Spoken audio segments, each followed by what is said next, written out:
on suit le développement de ce petit Noah. Donc au début, il rentre en maternelle.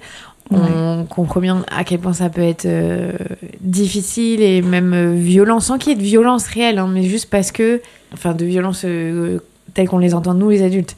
Mais juste parce que se retrouver dans une classe avec plein d'autres enfants et seulement 2 adultes pour s'occuper d'eux, avec beaucoup de bruit, des environnements pas toujours adaptés finalement à leurs âges, parce que parfois, il y a des enfants qui rentrent, ils ont même 2 ans et demi. Ils sont tout petits, quoi. C'est incroyable. Pourquoi est-ce que c'est si difficile, cette première rentrée de maternelle ? En fait, il y a un vrai cap à passer. C'est-à-dire que quand on est en crèche, pour bien connaître l'univers de la crèche, mais c'est quand même un cadre qui reste super privilégié, un peu un cocon en fait.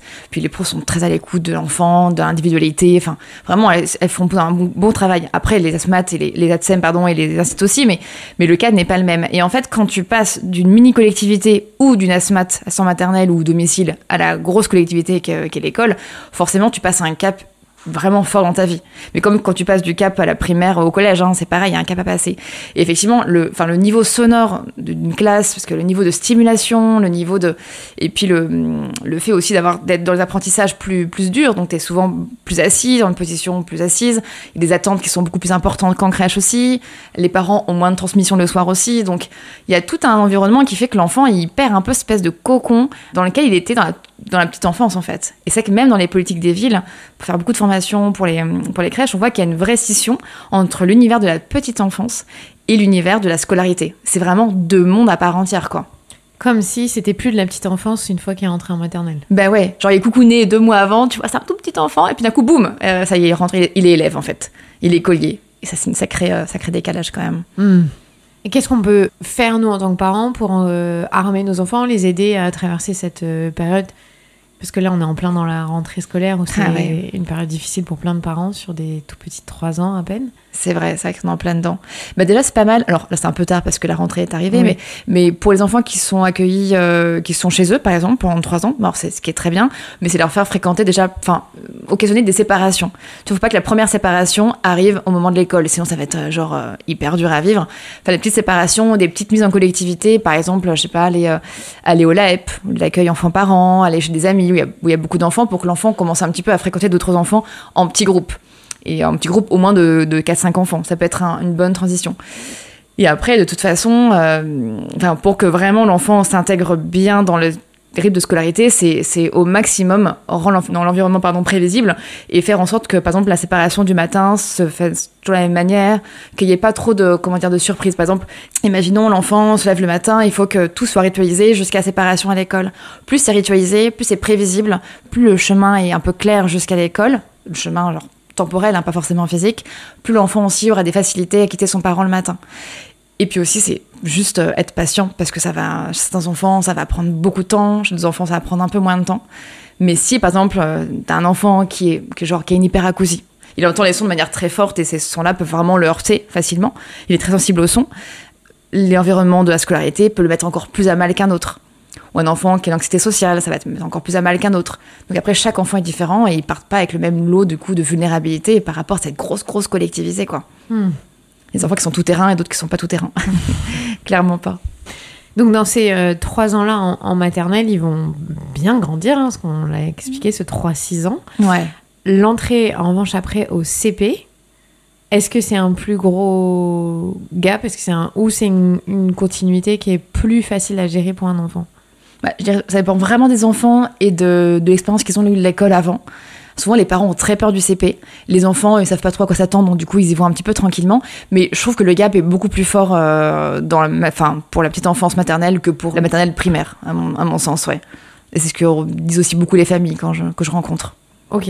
Pour les enfants qui rentrent du coup en école primaire, là, il y a plein d'autres problématiques qui arrivent et on vit avec Noah. T'abordes notamment la question du harcèlement scolaire. Alors, j'ai fait un épisode sur cette question avec une super psy et qui dit ce que tu dis, en plus vous êtes raccord, sur le fait que l'enfant a beaucoup de pouvoir. L'enfant harcelé a aussi un rôle à jouer. Ouais. Est-ce que tu peux nous expliquer pour les parents qui n'ont pas écouté ?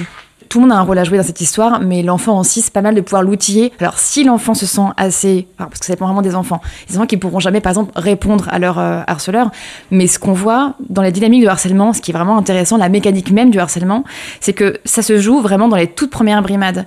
Par exemple, si un enfant agresse verbalement, par exemple, on va dire, un autre enfant, et qui sent que sa brimade, son attaque a touché l'autre enfant, s'il sent qu'il a été touché, qu'il y a eu un impact réel sur l'autre enfant, ça risque de donner un sentiment un petit peu de satisfaction à l'enfant qui a attaqué l'autre enfant, et du coup d'engranger une espèce de mécanique de harcèlement. Il faut savoir que cette mécanique de harcèlement, elle existe parce que le groupe lui-même, en fait, est témoin et alimente de manière indirecte cette mécanique de harcèlement.